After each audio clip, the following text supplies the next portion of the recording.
On March 19, 2026, Chuck Norris passed away quietly. No dramatic announcement, no public farewell. The man who spent 5 decades selling the world an image of absolute indestructibility left in the only way that had ever been true. Surrounded by family, at peace, far from the cameras. And the statement that stopped the world didn't come from a publicist. It came from a woman the world had spent 3 decades ignoring. To us, he was the heart of our family. She almost died. He walked away from his entire career to save her. $2 million that no insurance covered, a clinic in China, and a man famous for never needing anyone. Sitting at the edge of a bed, reading 17 books, out loud, because it was the only thing he could still do. What really drove a woman from a small town in Oklahoma into the orbit of the world's most recognizable action star? What happened inside that hospital room that no biography ever captured? How does a man known for never needing anyone spend years as a full-time caregiver? And now that he's gone, what is left for the woman who was never beside him, but beneath him, holding everything up? Before we answer, we need to go back to Oklahoma and to a woman the world never fully saw.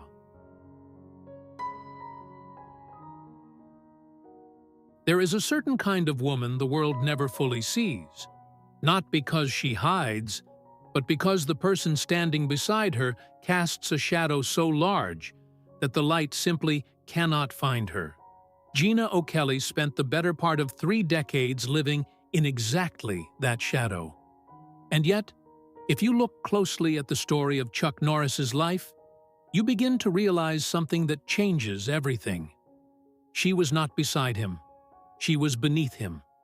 The foundation. The thing that made the structure stand. Born on August 10, 1963, in Ryan, Oklahoma. A detail that carries more weight than most people realize. Gena did not grow up in Beverly Hills or Manhattan. She grew up in the same kind of small, quiet town that Chuck Norris himself came from. Ryan, Oklahoma. Population barely 1,000. On the kind of place where values are not discussed. They are simply lived. Where faith is not a brand or a talking point. It is the first thing you reach for in the morning and the last thing you hold at night. That shared origin, though neither of them knew it at the time, would become one of the invisible threads that bound them together far beyond the surface of celebrity and convenience. As a young woman, Gena pursued a modeling career that took her well beyond the borders of Oklahoma. She worked in television, appeared in print campaigns, and built a life in an industry that rewards surfaces while quietly eroding everything underneath. She was successful, she was striking, and she was, by every account, deeply uncomfortable with the kind of hollow attention that fame tends to manufacture. And by the time she crossed paths with Chuck Norris in 1997, she was 33 years old and had already built enough of her own identity to know exactly what she did not want. She did not want spectacle. She did not want performance. She wanted something real. And the man she was about to meet, despite the mythology that surrounded him, turned out to be exactly that. The meeting itself became the stuff of family legend, told and retold with the kind of warmth that only grows with time. It was Dallas, Texas. Chuck Norris was at a restaurant, on a dinner date with another woman. He saw Gena across the room, and according to Chuck's own account, written years later in his memoir, Against All Odds, something shifted in him in a way he had no language for and no power to resist. He found a way to speak to her that evening.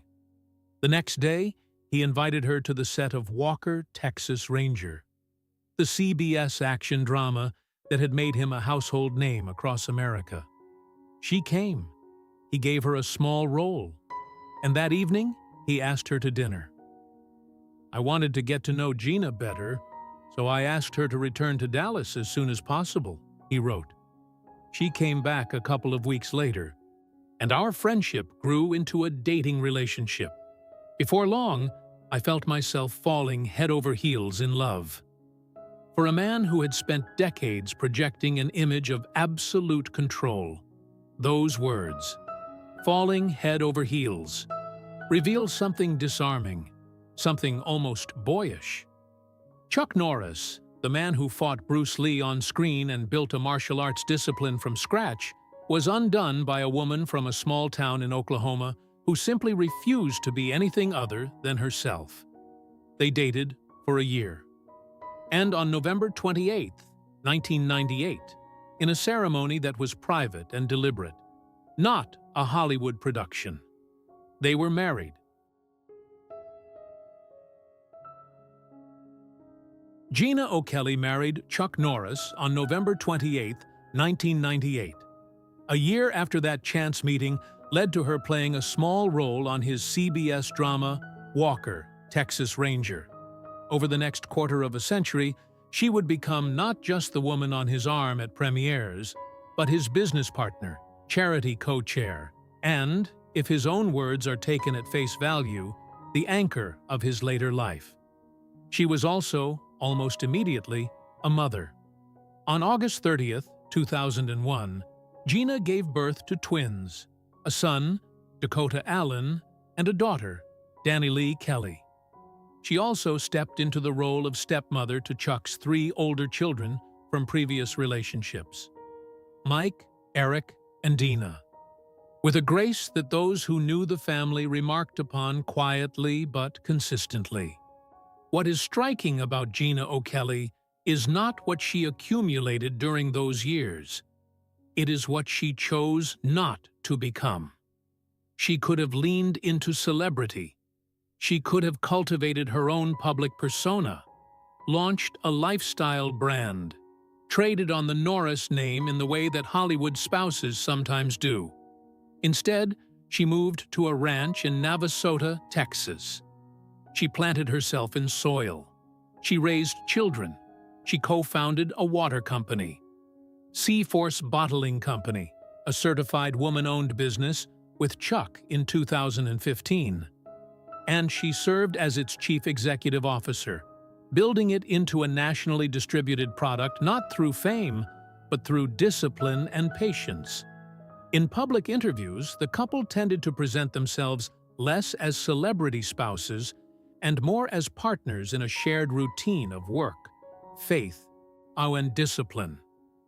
Speaking to New Beauty magazine in 2023, they described trying to weave wellness practices throughout each day. Walks on their ranch, meditation, prayer, and joint workouts. They called healthy aging one of their shared priorities. This was the life Gena had chosen. Not a life of red carpets and headlines, but a life of roots, of mornings with purpose and evenings with meaning, of a man who had spent decades pretending to be indestructible, slowly learning, beside her, that tenderness was not a weakness, that love was not a liability, that a warrior, at the end of everything, still needs somewhere to land.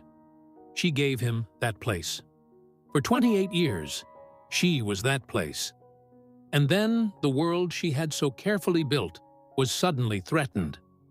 Not by outside forces, and not by the pressures of fame or time, but by something invisible, quiet, and deeply cruel. Something that came not from a fight or an enemy, but from a routine medical procedure in a quiet clinic. Something that would bring Gena O'Kelley, the woman who had always been the strong one, to the very edge of survival.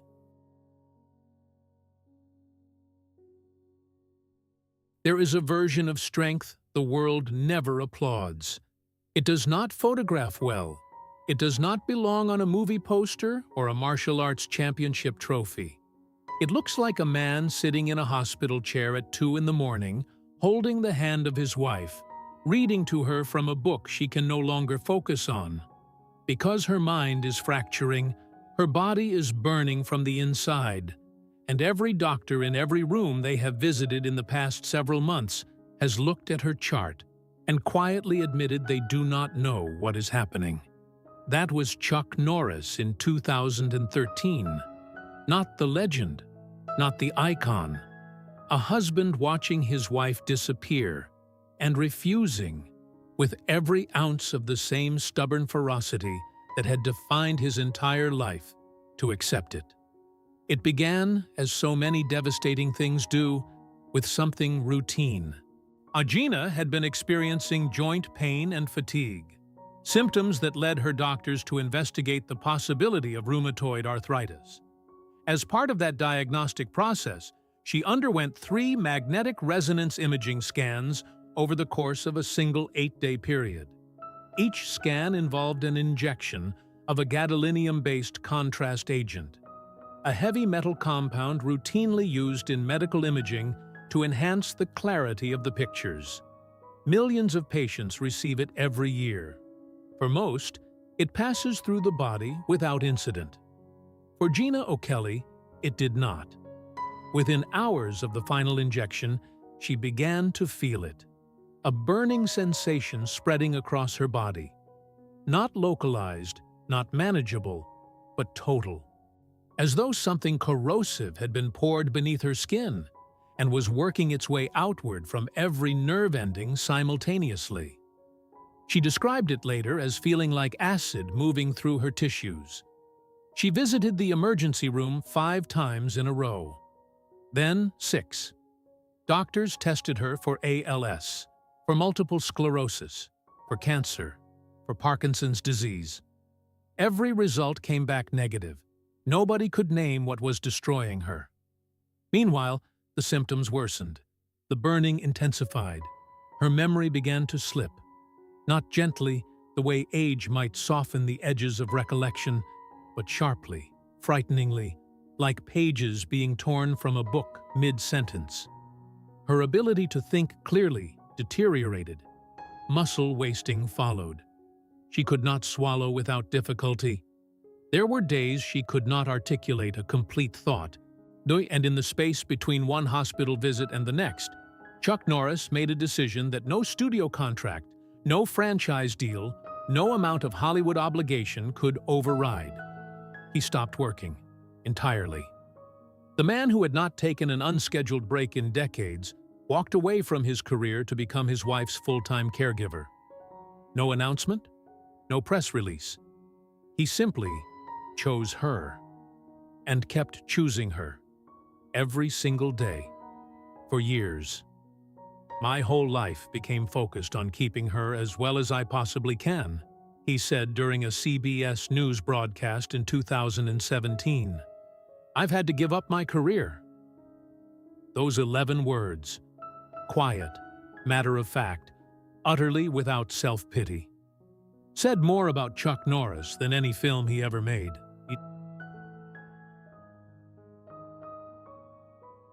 But caring for Gena was not simply a matter of presence and patience. It was a war fought on medical and legal fronts simultaneously, against institutions that insisted the problem did not exist, and against a body that was running out of time to prove them wrong. At one point, Gena looked at Chuck in a hospital room in Houston and told him, with the clarity that sometimes arrives only at the edge of collapse, that she believed she had been poisoned by gadolinium, that the metal had not left her body the way her doctors said it would, that it was still there, accumulating, spreading, destroying, and that if they did not find a way to remove it, she was going to die. I saw death in her eyes, Chuck said later. I saw her dying and I said, well, I've got to do something. What followed was one of the most extraordinary and least told chapters of Chuck Norris's life. He took her to a clinic in Reno, Nevada, where she received intensive treatment for gadolinium poisoning, including chelation therapy, a controversial process designed to pull heavy metals out of the body that was not approved by the Food and Drug Administration and had to be paid for entirely out of pocket. When Reno was not enough, he took her to China, an alternative medicine clinic where she received stem cell treatments that mainstream American medicine would not offer. He read to her 17 books, sitting beside her bed in a facility in a foreign country, thousands of miles from their children, from their ranch, from everything they had built. Reading aloud to a woman who was fighting to stay alive and raising her own voice from the bed to say over and over, "I am going to live to raise my babies," their youngest children. The twins, Dakota and Danilee, were 11 years old at the time. By the time Gena stabilized enough to return to Texas, the couple had spent nearly $2 million out of pocket on treatments that the American medical system had refused to provide or cover. The gadolinium, which was supposed to have been expelled from her body within hours of each injection, had remained in her tissues at levels that, when finally measured, were described as literally off the charts. In 2017, Chuck and Gena went public. They filed a $10 million lawsuit in San Francisco Superior Court against 11 pharmaceutical manufacturers and distributors, alleging that the companies had failed to warn patients about the risks of gadolinium retention. They testified before the Food and Drug Administration's Medical Imaging Drugs Advisory Committee, their words read aloud into the official record of a federal hearing. Gena spoke directly to the press, not to seek sympathy, but to warn other patients, to make sure that what had happened to her would not quietly happen to someone else. "We don't want to see magnetic resonance imaging go away," she said. "They save countless lives, and that needs to stay. But for all those people thinking about getting an MRI, there need to be stricter warnings." The lawsuit was voluntarily dismissed in January 2020, with no settlement and no judicial ruling. Both sides covered their own legal costs. The scientific debate around gadolinium retention continued, but something had already shifted. The week that Chuck and Gena's CBS News interview aired in November 2017, internet searches for the terms gadolinium poisoning and gadolinium deposition disease spiked to their highest levels ever recorded. Because of them, people asked questions they had never thought to ask. Because of them, patients entered doctors' offices with information they had not previously been given. Gena O'Kelley had nearly died, and in surviving, she had changed something. But the years of illness had changed both of them in ways that were harder to quantify. Chuck Norris, the man who had built an identity on never showing vulnerability, had spent years in the most vulnerable position imaginable, helpless, terrified, pouring every resource he had into saving the person he loved, with no guarantee it would be enough. He had sat with the possibility of losing her. He had looked at that possibility without flinching, without running, without performing strength for an audience that wasn't there. And Gena, who had spent decades being the quiet one, the steady one, the woman behind the legend, had been forced to become something she had never anticipated: a public voice, a patient advocate, a woman who walked into a federal hearing and told the truth about what had been done to her body. Not for herself, but for the millions of people who would never have her platform or her husband's resources to fight back. The crisis did not break them, but it remade them, together and separately, in ways that would define every chapter that followed, including the last one.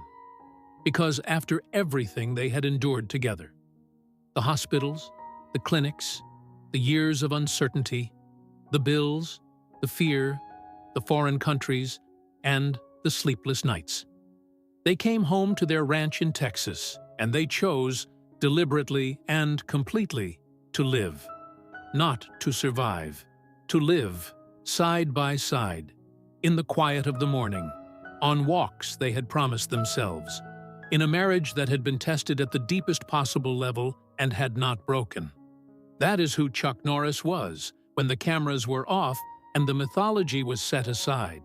That is who Gena O'Kelley had always known him to be. And that is why, when the end came, it came the only way it could have. Surrounded by family, at peace, in the place they loved most.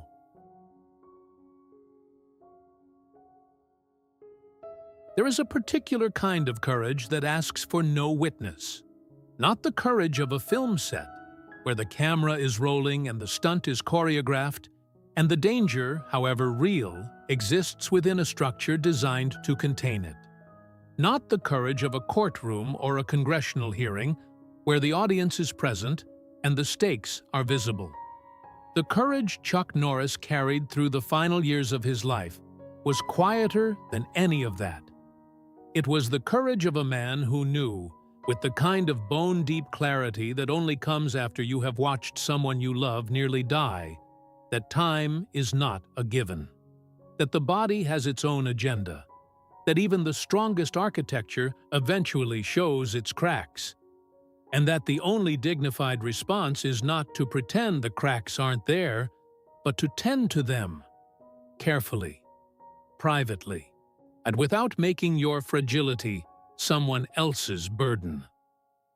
By his early 80s, Chuck Norris had stepped back from the relentless pace that had defined his public life for 5 decades. The film appearances became rarer. The public engagements thinned. He and Gina had settled into the rhythms of a life that most people who had watched him in his prime would have found almost unrecognizable. And yet, for those who knew him, it was the most authentic version of the man that had ever existed. They woke early on their ranch in Navasota, Texas. They walked the land together. The same land where sea-force water was drawn from a deep natural aquifer filtered through volcanic rock. The water company, Gina, ran with the discipline of someone who understood that legacy is not what you leave behind in a will, but what you build while you are still standing. They prayed. They trained. Carefully now, mindful of a body that had taken a lifetime of punishment and asked only for respect in return. They tried not to eat after 6 in the evening, though Chuck had admitted with a laugh that the odd late-night dessert had a way of finding them regardless. This was the life they had chosen. This was what surviving looked like when you stripped away the mythology. But survival, for Chuck Norris, had never been a passive condition. Even in the quieter years, he was still present, still engaged with the causes and the people that had always defined him beyond the screen. The Kickstart Kids program, the nonprofit he had founded to bring martial arts discipline to at-risk children in Texas middle and high schools, continued to be the philanthropic work closest to his heart. He had believed for decades that what kept a young person away from drugs and violence was not punishment or fear, but self-respect. And that self-respect could be taught through discipline, through the dojo, through the simple and transformative experience of learning to stand your ground in a way that harmed no one. He had, in the language of the faith he had held since his own midlife transformation, tried to be a servant.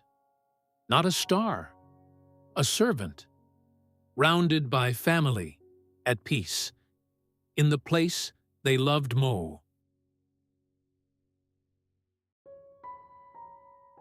Those closest to him in the final years noticed something that the public never fully registered. Chuck Norris had been quietly managing his health with the same steely determination he had once applied to his career. The details were kept private, deliberately so. He had learned, watching Gina's ordeal become a national media story, that health battles fought in public tend to become other people's narratives. He had no interest in that. He was not performing resilience for an audience. He was simply living, and guarding the privacy of that, living with the same ferocity he had once brought to a sparring mat. What the family later confirmed was spare, and carefully chosen. He had been hospitalized in Kauai, Hawaii, following a medical emergency that struck in the days just after his 86th birthday. The birthday itself.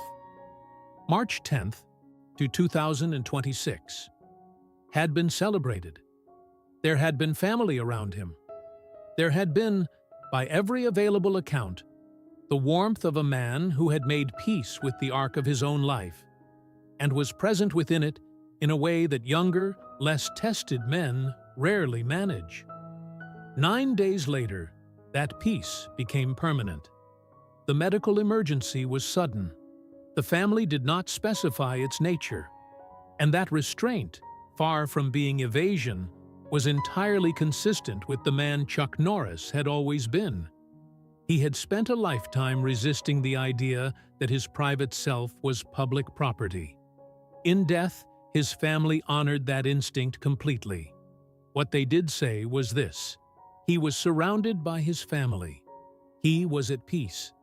In those 2 sentences lives the entire architecture of what Gena O'Kelley had spent 28 years building.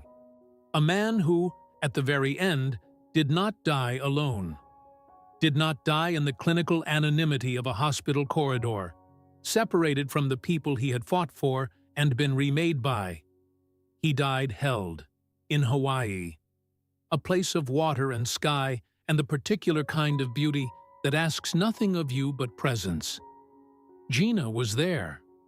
The twins, Dakota and Danilee, the children Gina had whispered promises to from a clinic bed in China when they were 11 years old and she was fighting to return to them, were there.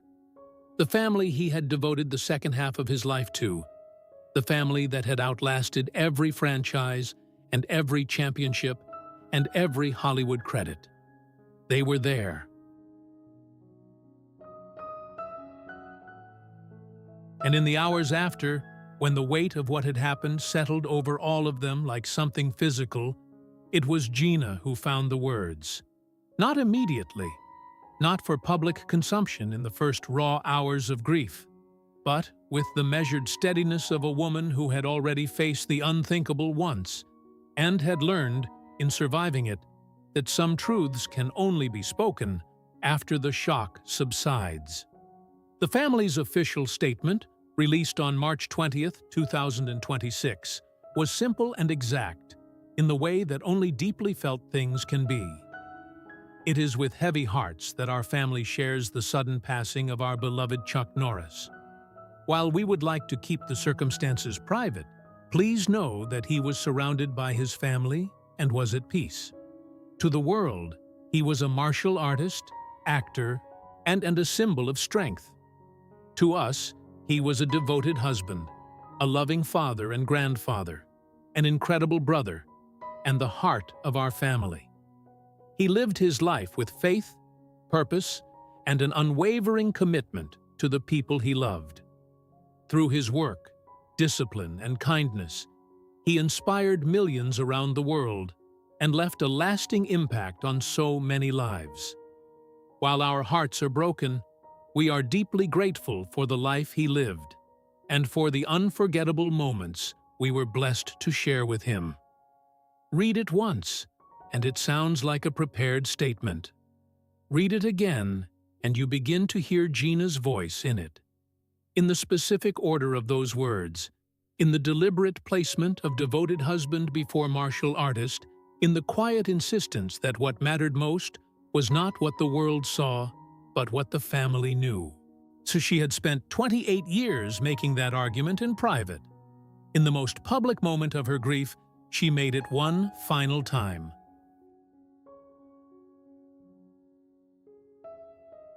There was one more layer of loss that the calendar had already placed around that period, a detail that deepened the grief in ways that the public announcement could not fully contain. In December 2025, just 3 months before Chuck's death, his first wife, Diane Holchek, the woman he had been married to for 30 years, the mother of his sons, Mike and Eric, had also died at the age of 84. For the Norris family, the months surrounding Chuck's passing had already carried the weight of endings. The losses were compounding. The world they had known was reshaping itself around new absences, and doing so with a speed that left little room for recovery between one grief and the next. And yet, even in that season of loss, there had been life. In January 2026, just weeks before Chuck's hospitalization, the family had received news of a different kind. His son, Michael's wife, had announced she was expecting a child, another grandchild, another beginning, arriving in the same breath as the endings. Chuck Norris, who had always spoken of legacy, not in terms of filmographies or box office receipts, but in terms of the people his life had touched and the values they carried forward, had lived long enough to know that the chain was continuing, that the line would not end with him. There is something in that, something worth sitting with. That speaks to the particular shape of a life lived with faith at its center. Not faith as slogan or brand, but faith as the quiet certainty that what you do in the time you are given matters beyond the time itself, and that the discipline you model and the love you practice and the presence you offer to the people nearest to you, all of it echoes forward in ways you will never fully see. Chuck Norris believed that. He had staked his entire later life on it. And Gena O'Kelley, the woman from Ryan, Oklahoma, the woman who had burned from the inside and traveled to China and read 17 books aloud to herself as motivation to stay alive, had been the person who made it possible for him to live that belief in full. Grief, for a woman like Gena O'Kelley, does not announce itself. It does not arrive with press releases or scheduled interviews, or the carefully managed public statements that surround the deaths of famous men. It arrives in the kitchen at 5 in the morning, when the coffee is brewing and the other side of the table is empty for the first time in 28 years. It arrives on the ranch in Navasota, in the sound of wind moving through land that the two of them had walked together so many times that her feet know the paths without looking. It arrives in the silence between one breath and the next, the silence where his voice used to be. That is the grief Gena O'Kelley is living now, and she is living it, as she has lived everything in her life that mattered most, without performance and without shortcuts. When in the days immediately following Chuck's death on March 19, 2026, the family asked for something simple and entirely in keeping with who they had always been: privacy. Not the cultivated privacy of celebrities managing a brand, but the genuine human privacy of people who are broken and know that broken things need quiet to begin healing. The statement released on March 20th had said what needed to be said. The rest, they made clear, belonged to them. The world, to its credit, largely listened. Tributes poured in from every corner of the entertainment industry and far beyond it. From martial artists and action stars and politicians and ordinary people who had grown up watching Walker, to Texas Ranger on Friday nights with their families and had never fully articulated what that meant to them until the man was gone. Sylvester Stallone spoke. Dolph Lundgren spoke. Fellow martial artists and friends who had known Chuck not as a celebrity but as a brother in discipline offered words that carried the specific weight of people who understood what it meant to have trained beside a man and then to lose him. But for Gena, the tributes, however sincere, existed at a remove. They were about the Chuck Norris the world had known. She was grieving the one only she had access to.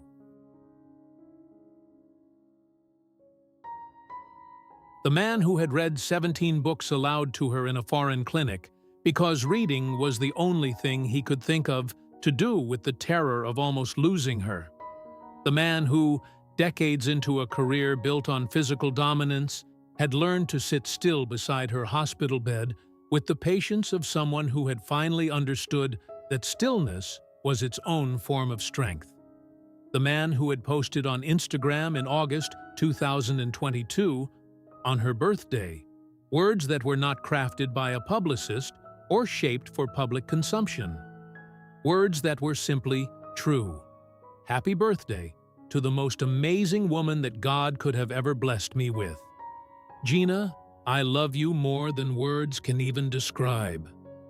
That man, the one behind the legend, the one she had known. Dakota and Dana Lee, the twins who had been 11 years old when their mother was fighting for her life in China. The children she had promised herself she would return to, were now in their mid-20s, shaped by parents who had modeled something uncommon.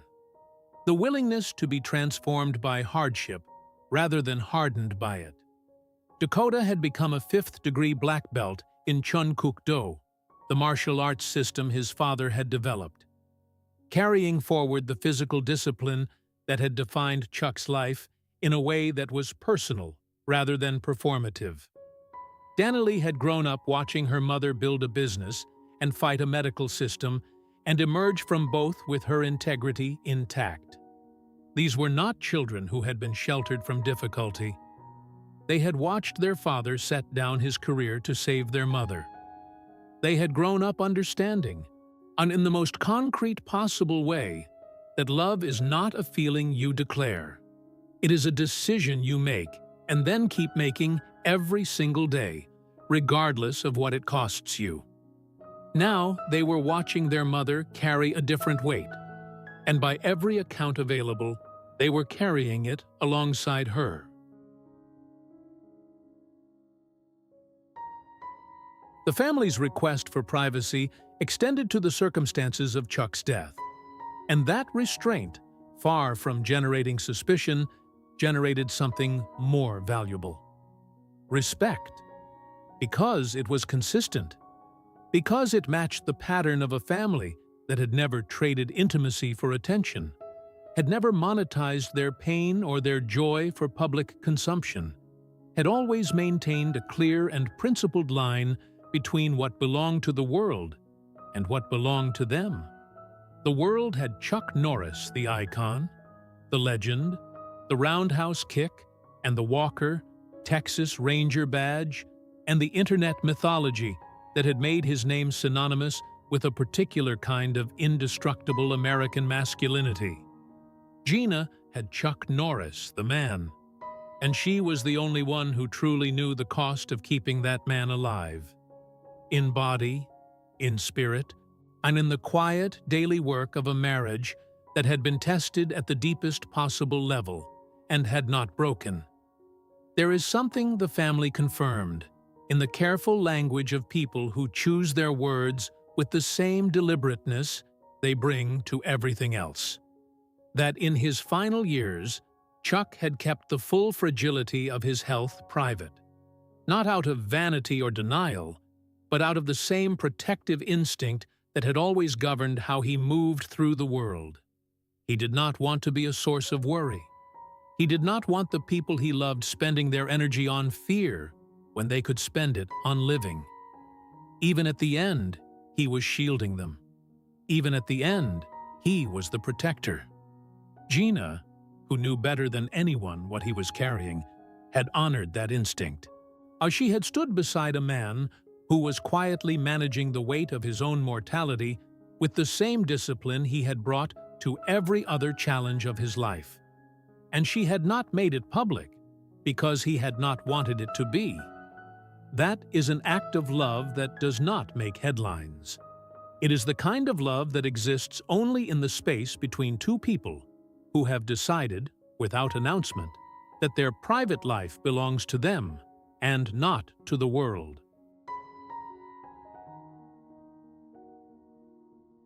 And now, in the aftermath of his death, Gina faces something she has never faced in 28 years of marriage. The architecture of that private life without him in it. The ranch in Navasota. The aquifer beneath it. Filtering water through volcanic rock. supplying the company she will now run without her co-founder beside her.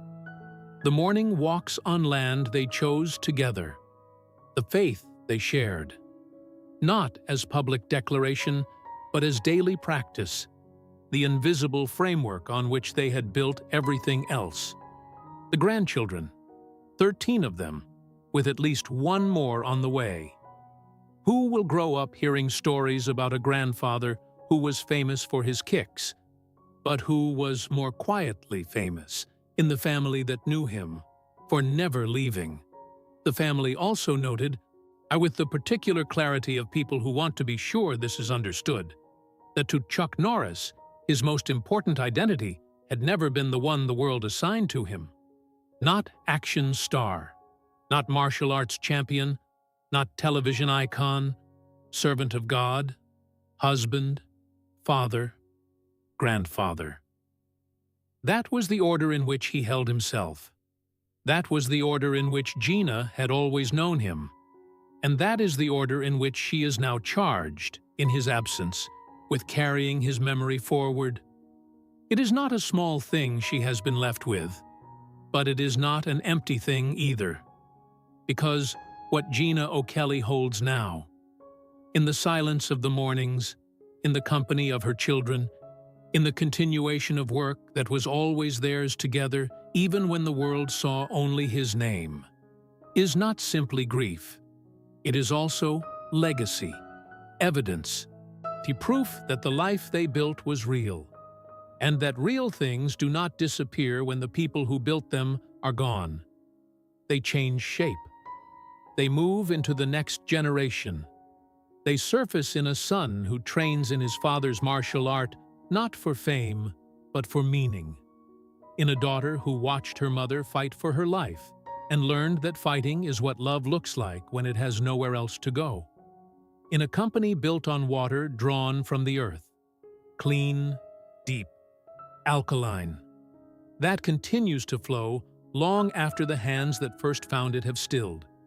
Chuck Norris is gone, but everything he built with Gena O'Kelley, not the Hollywood franchise, not the cultural mythology, but the actual life, the actual love, the actual family, is still standing. She made sure of that.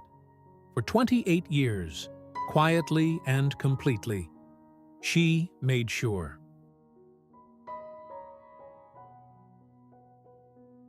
The world will remember Chuck Norris for the kicks, for Walker, Texas Ranger, for the mythology that turned his name into a punchline, and then, over time, into something closer to a monument, for the films and the championships and the decades of an image so thoroughly constructed that it became almost impossible to see the man underneath it. But Gena O'Kelley always saw the man underneath it. She saw him in a Dallas restaurant in 1997, before she knew who he was supposed to be. She saw him in a clinic in China, reading book after book aloud to her because he could not save her with his hands and had to find another way to hold her together.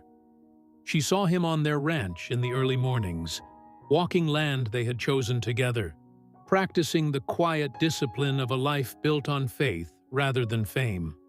She saw him in Hawaii, in his final hours, still surrounded by the people he had spent everything to keep close. And now she carries that vision forward, not as widow of a legend, but as the woman who knew the truth. There is a lesson buried inside this story that has nothing to do with Hollywood and everything to do with the choices that define a life when no one is watching. Chuck Norris, the man the world thought was made of steel, turned out to be made of something more durable and more rare: devotion, consistency, the willingness to show up, for a sick wife in a foreign country, for twins who needed their father present, for a faith that asked not for performance, but for surrender. And Gena O'Kelley, the woman the world never fully looked at, turned out to be the architect of all of it. She was the reason the ranch existed, and the reason the company existed. The reason the morning walks existed, and the shared prayers existed, and the 28 years of a marriage that the tabloids never fully understood existed. She was the foundation. She was, as we said at the very beginning of this story, not beside him, beneath him, holding everything up. That is not a small legacy to carry, but it is hers. And if the silence she has asked for in the weeks since his death tells us anything, it is that she will carry it the same way she has carried everything else in her remarkable, underestimated life. Quietly, completely, without asking for applause. If this story moved you, if it reminded you that the greatest love stories are not the ones that make the front pages, but the ones that survive the moments no camera captures, share it with someone who needs to hear it. Unsubscribe and stay with us as we continue to tell the stories of the people who shaped our world in ways we are only beginning to understand. Because behind every legend, there is a truth. And the truth, almost always, is more powerful than the myth.